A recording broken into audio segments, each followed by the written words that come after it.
गया हो तो आप चिंतन ऐसे कर सकते हैं, वो क्या ग्रंथ लेकर पढ़ना निषेध है।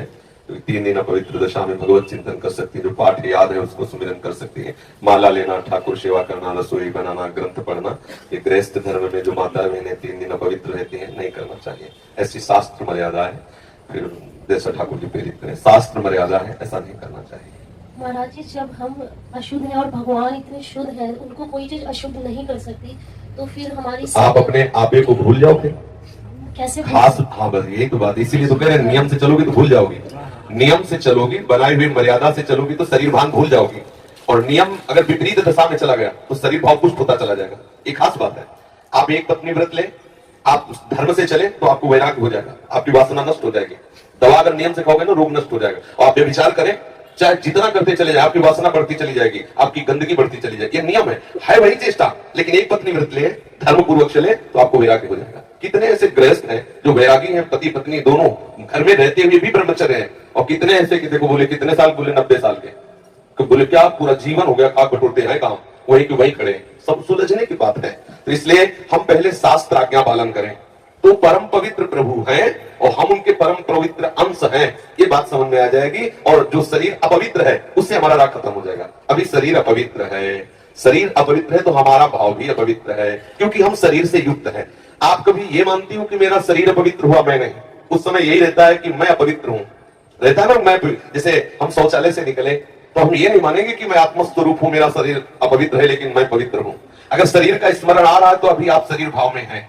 और जिन महापुरुषों को छूट गए पड़े रहते हैं अद्भुत स्थिति में, भगवान उनके साथ खेलते रहते हैं। उस स्थिति तक पहुंचने के लिए हमें तर्क छोड़कर शास्त्र आज्ञा पालन करना पड़ेगा। शास्त्र की कृपा से, गुरु आज्ञा की कृपा से वो स्थिति आ जाती है जब शरीर भाव से ऊपर उठ के फिर क्या, फिर तो कोई परेशानी नहीं। चाहे लघु शंका की पड़े, चाहे शौच के पड़े हो, शरीर अपवित्र है लेकिन वो परम पवित्र प्रभु में रमण कर रहा है। अभी हमारी दशा ऐसी नहीं है। हमारा शरीर हमें मैं करके दिखाई दे रहा है, नहीं दिखाई दे रहा। शरीर की भूख मेरी भूख, शरीर की मांग मेरी मांग, शरीर का कष्ट मेरा कष्ट आ रहा है ना।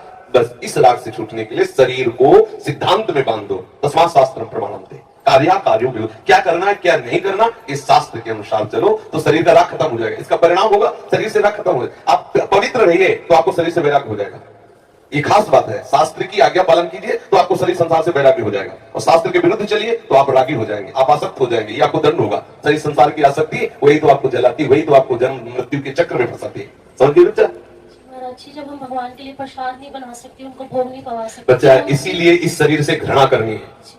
धिक्कार है ऐसे शरीर को जो प्रिया प्रीतम से बिलक करता है, तभी तो शरीर से राग खत्म होगा।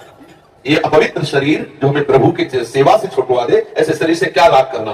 धीरे धीरे शरीर के प्रति हे भाव हो जाए। जन्म मृत्यु जरा व्याधि दुख दोषानुदर्शनम, भगवान ने गीता जी में कहा, शरीर के प्रति हे भाव होने लगता है। क्या बलमूत्र का भांड है, छोड़ो इससे राग। धीरे धीरे धीरे वो अपने स्वरूप में स्थित हो जाए। अभी इतना ममत्व है शरीर में, कोई ऐसे छूले तो एकदम ऐसा नहीं होता।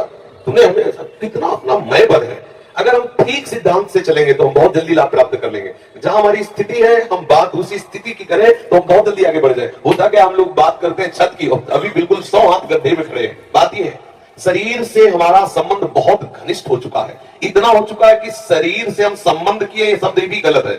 मैं ही शरीर हूं, ऐसा है। आप देख लो, कभी दर्पण में तिलक लगाते समय सोचा कि शरीर के मस्तक पर तिलक रचना कर रहे हैं? नहीं, मेरा तिलक कैसा है यही तो आएगा ना। मेरा रूप कैसा है, मैं ठीक लग रही हूं, लग रहा हूं, ऐसी बातें आएंगी नहीं आएंगी। तो इसका मतलब शरीर राग है। शरीर राग हटाने के लिए शास्त्रीय सिद्धांत स्वीकार करना होगा।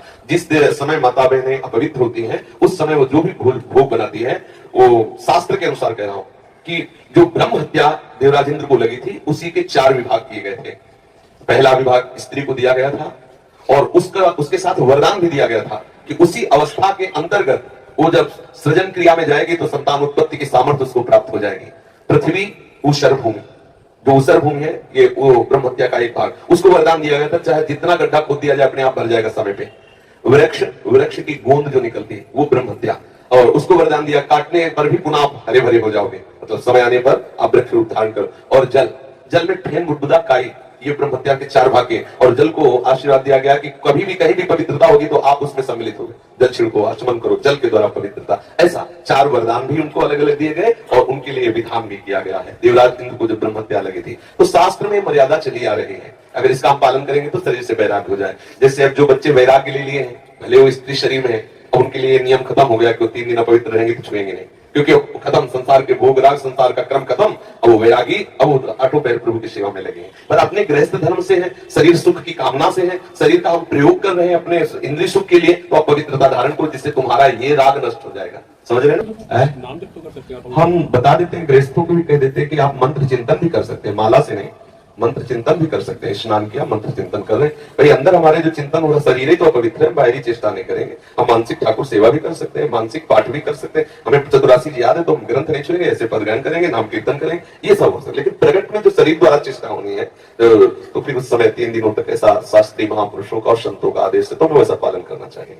किन अवस्था में शरणागति मंत्र ले सकते हैं और नहीं ले सकते? हाँ, शरणागत मंत्र के लिए वैसे हमने बताया है कि शौचालय में और बाथरूम में हम मंत्र ना जपे, पवित्र होकर के आचमन आदि करके फिर मंत्र जप करें। और जैसे हम अपवित्र दशा में जैसे ट्रेन आदि में यात्रा करते हैं, सोच गए उन्हीं कपड़ों से, उन्हीं बात, फिर नाम जप करें, मंत्र जप न करें। मंत्र में थोड़ी पवित्रता की आवश्यकता है, नाम जप करें। जब हम पवित्र हो तब मंत्र जप करें, और अगर आप पवित्र हैं तो हर समय फिर जप सकते हैं, केवल शौचालय और लक्षण का छोड़कर। दिनचर्या में अपने जैसे रसोई पकाते हुए घर के काम, बिल्कुल बिल्कुल मंत्र जप सकते हैं। मानसिक हाँ चलते फिरते बिल्कुल बिल्कुल कर सकते हैं, बिल्कुल कर सकते हैं, उत्तम बात है।